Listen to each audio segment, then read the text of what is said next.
Hey everyone, welcome to another episode of Qrow's Corner, the show for a quick review of this week's episode of RWBY. And as always, there will be spoilers. Today we're talking about episode 4.4, Family, which was aired on November 19th, 2016. Last week, we got a World of Remnant episode, which is pretty common for Rooster Teeth to skip a week. So here we are back in the season itself. Right out of the gate, they give us an answer to a burning question, or at least some confirmation to it. The farm boy from the first episode, who we find out his name is Oscar, is somehow channeling Ozpin. Obviously, there's still a lot of questions of what this is, but we may now know that Ozpin is still alive, or at least he's able to have an effect on the world in some way. Oscar seems just as surprised and confused as the rest of us, but at least for now. But this was good news, because now we at least get some confirmation that Ozpin is somehow still going to have an effect on this world, so he's not dead. The next scene takes us to Patch, where Yang is having a nightmare about Adam attacking her again. And this is her PSD, which is going to be a constant theme throughout the season, no doubt. We will be reminded of her anxiety with the memory of Adam time and time again. But at this moment, she still feels powerless. But she does take a big step later in the episode. But you can tell that her emotions are still extremely high from what happened to her arm in her fight with Adam. And actually, when she wakes up, she has this conflicted look as she stares at the Atlas arm that was given to her. And you can understand if accepting this arm means that she accepts her failure. That's a painful thing to come to terms with. But I think she also recognizes that in order for her to move on, she is going to have to do so. When she goes downstairs, she finds Taeyang having a laugh with Peter Port and Dr. Oobleck, and it's a very lighthearted locker room talk, a staple of Rooster Teeth shows of just this conversational joking around. But the mood does change quickly when she comes in because clearly her lost arm is a touchy subject, and that is evident throughout this conversation. We do get a mention of Glinda working on restoring Beacon, though very little is discussed about this. It is becoming a curious point, given that both the Frozen Dragon and the Talk of the Relic are making Beacon this central point of the story that we don't know a whole lot about. But at least here we know that there are still huntsmen and huntresses out there working on restoring Beacon, and of course, Glinda is one of those, because she loves to clean stuff up. The conversation also suggests a detail about Ozpin's age, because they say he was Taeyang's professor. And again, there's so much speculation about Ozpin, like could he be the wizard of the story of the Four Maidens? We don't know, but it's certainly a likely scenario.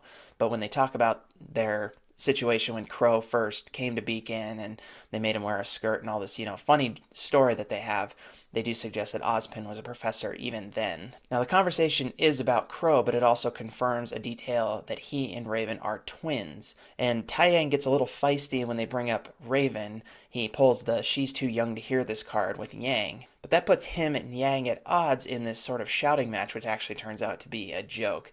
But this is actually a good thing, because it shows that Yang has not lost her sense of humor. Yang is one of those characters who was kind of the comic relief throughout the show, and it's good to see that she still has that, even though she is dealing with this extremely heavy situation. But this is part of the process. Getting back to humor is part of her process. We also find out that that arm that was given to her is really a special gift.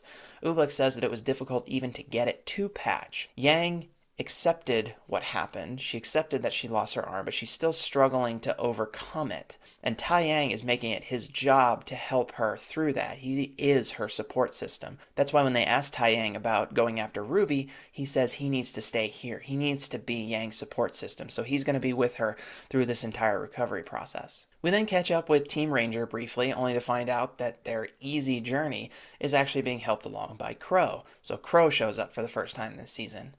And I'm still convinced that his bird companion is actually Raven. That's just a theory, but it seems to fit every time he sees the bird. It just is kind of there watching. I don't know. It seems like it could very well be Raven, but I digress. While he's watching over Ranger, he gets a drink from a friend and some flirting with the waitress. And that brings us to the first time we've really seen or heard anything from Raven. We learn that she and Qrow were basically raised by a tribe with these warrior traditions, and that now she's actually the leader of this tribe. We also learn that Raven is a bit of a fanatic, and for that reason, Qrow doesn't fully trust her.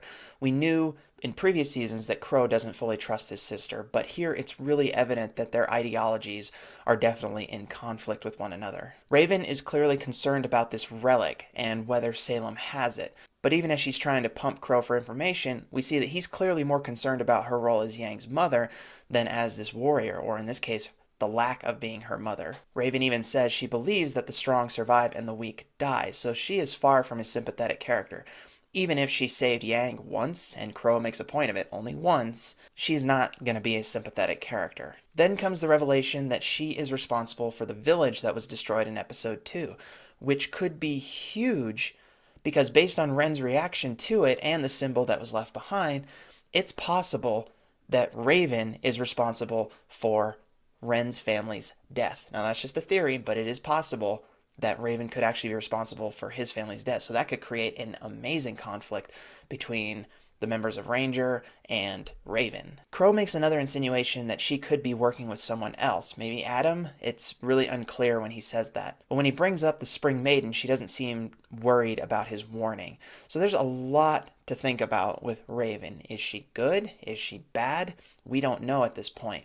We do know where Qrow stands, but Raven is so far an enigma and potentially a threat. Just based on the little information we have, she could very well be a threat. And then the episode ends with a very quick scene of Yang emerging from the house with her arm attached, which means that with all the things she's going through right now, she's starting to get ready. She's starting to be prepared to make her comeback, to start training and get back to who she used to be. This episode has a lot of exposition and dialogue, but it's also chock full of little details. Perhaps the two biggest takeaways are the Ozpin revelation and the Raven theory. And this episode above all shows that RWBY is really becoming a more mature structure than before.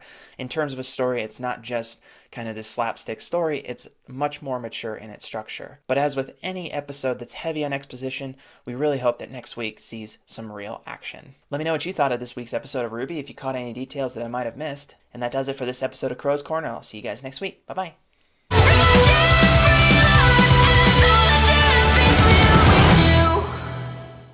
Hey gang, thanks for watching this video. If you like what you see, you can click to subscribe to check out my other videos right here on YouTube. Or you can click the link to check out my website to find out about all of my other projects, including my podcasts, as well as my books. So what do you say? Click away.